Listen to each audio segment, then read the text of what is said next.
तो भाई लोग, सलार मूवी का टीजर देखने के बाद ये बात तो मैं कह ही सकता हूँ कि पिक्चर बहुत ही हार्ड जाने वाली है। एंड जैसा हमने एक्सपेक्ट किया था, सलार मूवी अपने 2 पार्ट में हमें रिलीज करने को देखने को मिलेगी, जो कि इसका इटसेल्फ इसे सलार सागा का ये पार्ट होगी। एंड हम जानते ही है सागा कितना एलैबोरेटेड होता है, कम से कम 7-8 पिक्चरें तो ऐसी बनी जाती हैं सागा में। खैर, Salaar part 1 the cease fire की टीजर की बात करें तो उन्होंने इसे 5:15 बजे सुबह रिलीज किया हुआ था, जो कि बिना किसी एलैबोरेटेड इवेंट के, क्योंकि भाई सदर मूवीज तो अपनी हर एक छोटी बड़ी मूवीज का एक त्योहार बना देती है, मगर सलार ने फिर भी ऐसा नहीं किया, क्योंकि भाई इनकी पिछली मूवी ने अराउंड 1200 करोड़ का बिजनेस किया था, तो ये बात तो बनती ही थी इसके लिए। मगर इसके ऊपर भी KGF 2 के फैंस के द्वारा चिन्हित की गई रॉकी भाई की जब शिप में वो अपना KGF 2 में अपना फेयरवेल दे रहे होते हैं, हाँ घड़ी 5:15 बजे के ऊपर इंडिकेट करती है, तो प्रॉब्ली वहां का ऐसा कोई कनेक्शन होगा। मगर फिर भी सलार के टीजर के शुरुआत में ही अपने टीनू आनंद होते हैं, एंड जिस तरीके से टीजर का पूरा प्रेजेंटेशन है, इट फील्स लाइक कि उन्होंने इसे अलग से प्रमोशनल चीजों के लिए रिकॉर्ड किया, जहां उन्हें किसी कारणवश अफ्रीकन माफिया और या फिर गूंस ने घेरा हुआ है, एंड जहां भाई टीनू भाई अपने आराम से छाती पे बंदूक लेके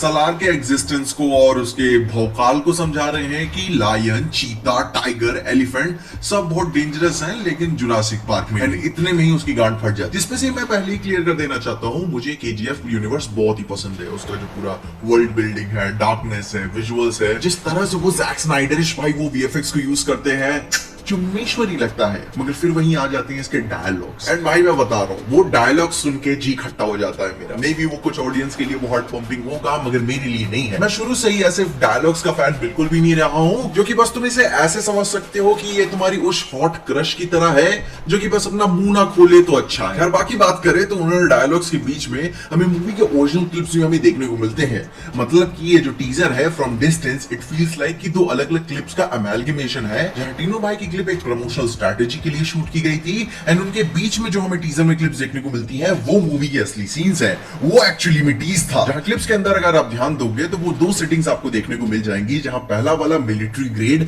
आर्मोरी एंड वेपन्स हमें देखने को मिलते हैं, वो पूरे अपने टेक से लैस है। बंकर उंकर वाले सब सोल्जर्स हमें देखने को मिल जाते हैं, जो कि इंडियन मिलिट्री नहीं है, बल्कि प्राइवेट आर्मी है, जिनके पास अपनी एक अलग सी टेक वाली सेना है। फन फैक्ट, वो लोकेशंस एक्चुअली में KGF 2 के हैं। अब यहाँ पे वो ध्यान देने वाली बात है कि वो लोकेशंस एक्चुअली में KGF 2 के इवेंट्स के बाद ही कहानी को फॉलो करेंगी, एंड वहां की नई हायरार्की की भाई लड़ाई की बात करेंगी, एंड समझाएंगी कि अभी तक कैसे ये अभी भी एग्जिस्ट कर रहा है, क्योंकि भाई वो KGF यूनिवर्स से ही खड़ा हुआ था। या फिर यहाँ पे ऐसे भी हो सकता है कि उन्होंने सोचा होगा कि भाई सेट तो खड़ा ही है, शूट कर लेते हैं, किसी को क्या ही पता चलेगा। एंड दूसरी सेटिंग आती है भाई अपनी चौल झोपड़पट्टी वाली, जो कि बहुत हद तक टीजर का पहला ग्लिम्स को क्लियर कर देता है कि अपनी मेन विलन की सल्तनत है, जो कि उसके पास डिस्टिंक्ट तरह तरह के सोल्जर्स भी हैं, जो कि अब इसमें टाइमलाइन को एक्सप्लेन करना उनके लिए बहुत ही मैटर करता है कि भाई ये कहानी की सेटिंग एक्चुअली में कहां टेक प्लेस करती है। या फिर बहुत हद तक ये भी पॉसिबल है कि KGF की यूनिवर्स की दुनिया जितनी एलैबोरेटेड, ये कितनी बार एलैबोरेटेड बोल रहा हूं मैं, खैर अब इतनी इलैबोरेटेड एंड हिस्ट्री रखता है,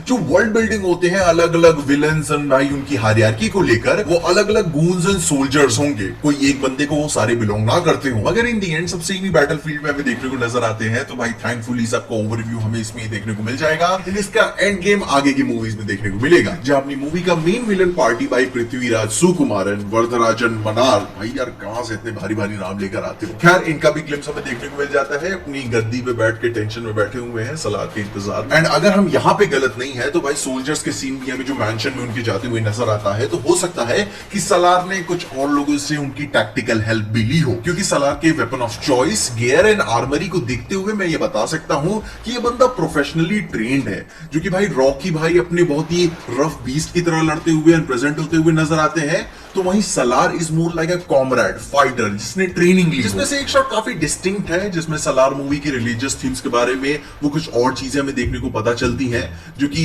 मे बी यहाँ पे मैं गलत भी हो सकता हूं, मगर जैसे प्रशांत नील का फैसिनेशन है रिलीजियस थीम्स को यूज करने का, हमें मे बी इसमें कुछ नया भी देखने को मिल सकता है, क्योंकि KGF 1 में जैसे उन्होंने मां काली के थीम्स को काफी ब्रूटल एंड टेरराइजिंग वे में काफी कंट्रोवर्शियली यूज किया हुआ था, एंड सेकंड में उन्होंने वाइकिंग नॉर्डिक को बताना चाहा, मगर उनसे हो नहीं पाया, काफी एक्सप्लोर नहीं कर पाए हो, जो कि अब इस बार देखने लायक होगा कि इसमें वो क्या रिलीजियस थीम्स को नए यूज करते हैं। टीजर के एंड में प्रभास के हाथों में हमें खून नजर आता है, जो कि ठीक ही था, कुछ बहुत बढ़िया नहीं। क्योंकि ईमानदारी से बोले कुछ ऐसा बहुत बवाल नहीं था टीजर में, बस हमें एक ग्लिम्स ही भर देखने को मिला जो कि कुछ लोगों को काफी अंडरवेलमिंग भी लगा, क्योंकि लोग कुछ काफी बड़ा एक्सपेक्ट तो कर ही रहे थे। मगर ओवरऑल वो अपनी दुनिया का एक ओवरव्यू, एक टीज दे देते हैं कि क्या क्या है हमारे पास, जो कि अभी ट्रेलर का ऑब्वियसली हमें इंतजार करना पड़ेगा। मगर साथ में एक थोड़ा सा पर्सनली दुख हमको ये भी है, प्रशांत नील से मैं नाराज भी हूँ कि पिक्चर में श्रुति हसन भी तो थी यार, उनको आपने क्यों नहीं दिखाया, दिल तोड़ दिया आपने हमारा। खैर इसके बावजूद इसका बीजीएम टीजर को हार्ड बनाने में काफी हेल्प करता है, जो कि मुझे पर्सनली पसंद आया। खैर वो तो म्यूजिक डिपार्टमेंट वाली भी बात है, एंड हम सब जानते ही हैं कि केजीएफ का स्कोर कितना हार्ड जाता है। दूर से ही सुन के अपन बता देते हैं कि हाँ भाई केजीएफ का म्यूजिक बज रहा है, जिसपे से ये बात भी काफी डिसअपॉइंटिंग मैं समझ सकता हूँ